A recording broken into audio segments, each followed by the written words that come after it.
Bonjour, bienvenue, je suis Gladys. Aujourd'hui, je vais vous parler du massage. En effet, dans une vidéo il y a quelque temps, je vous avais dit que j'avais un petit peu lâché la psychothérapie avec seulement la parole pour me diriger plus aussi vers une psychothérapie corporelle. Et les massages, là, c'est une approche purement corporelle qui m'a intéressée, vers laquelle je me suis un peu tournée.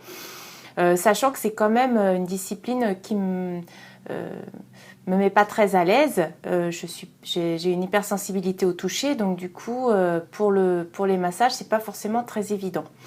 Donc ma première approche c'était lors d'un cadeau au travail où en fait on avait un bon d'une personne qui s'installait localement et qui voulait faire connaître son activité. Donc ma chef de l'époque m'avait proposé ce bon cadeau et donc j'étais allée tester le massage avec toutes les réticences que je viens de vous dire. Ça c'était une première approche. Ensuite j'ai retenté avec un stage en massage et relaxinésie. Alors je vous avoue que j'ai pas forcément recreusé la question, j'ai jamais trop réentendu parler de cette discipline, la relaxinésie, pourtant j'ai un petit document là-dessus. J'irai voir sur internet si on a de l'information dessus et je vous le mettrai sous la vidéo le cas échéant. Et donc c'était quelque chose qui était en rapport, la relaxinésie préparant au massage. Donc ça, j'ai fait un stage sur 2 jours quand j'étais à la montagne.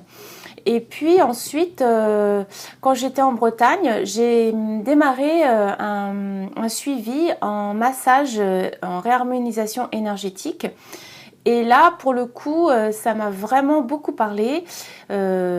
J'ai suivi cette personne pendant 7 mois, donc du mois de juin 2012 jusqu'à décembre 2012. Et en fait, j'ai arrêté parce que j'ai déménagé. Et honnêtement, j'ai vraiment beaucoup regretté d'être trop loin parce que vraiment, ça me faisait beaucoup de bien. Cette personne avait une approche qui me convenait vraiment, la personne en elle-même aussi. C'était une approche globale, elle m'a apporté de l'aide aussi sur des problématiques de santé assez récurrents.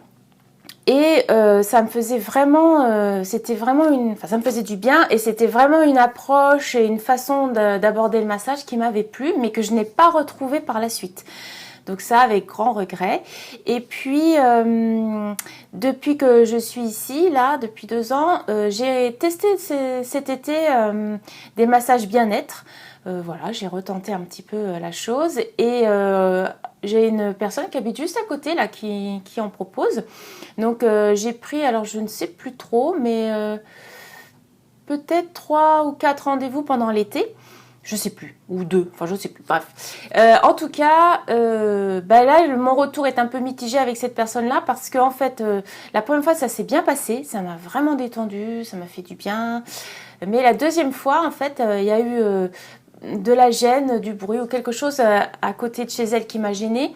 Et du coup là, je me suis complètement refermée. J'ai vraiment senti la différence entre la première séance où je m'étais bien détendue et cette séance-là où à partir du moment où je me suis crispée intérieurement à cause d'un bruit, et bien tout le toucher était vraiment désagréable. J'ai vraiment pas du tout apprécié. Donc le bilan que je ferai de cette approche du massage, c'est qu'il existe tellement de types de massages différents que ça vaut le coup d'essayer. Si vous voulez un massage bien-être ou un massage en réharmonisation énergétique, il y a des livres qui existent, il y a peut-être des vidéos aussi, hein. Il y a différentes sortes. J'ai pas testé tous les massages possibles, hein. Et en tout cas, moi, je garde un très très bon retour du massage en réharmonisation énergétique. Du coup, ça me fait pas abandonner l'idée et j'aimerais retrouver quelqu'un qui a cette approche-là pour m'aider à me réconcilier avec mon corps et à me réconcilier aussi avec le toucher qui parfois peut être difficile. Bon, j'ai le voisin qui vient de lancer la tondeuse, peut-être que vous l'entendez un peu, mais du coup ça tombe bien, j'ai terminé ce que je voulais vous dire. Donc j'espère que ce que je vous ai apporté ce matin vous a été utile. Et puis je vous donne rendez-vous pour une prochaine vidéo. Je vous souhaite une bonne journée, merci de votre présence et à bientôt.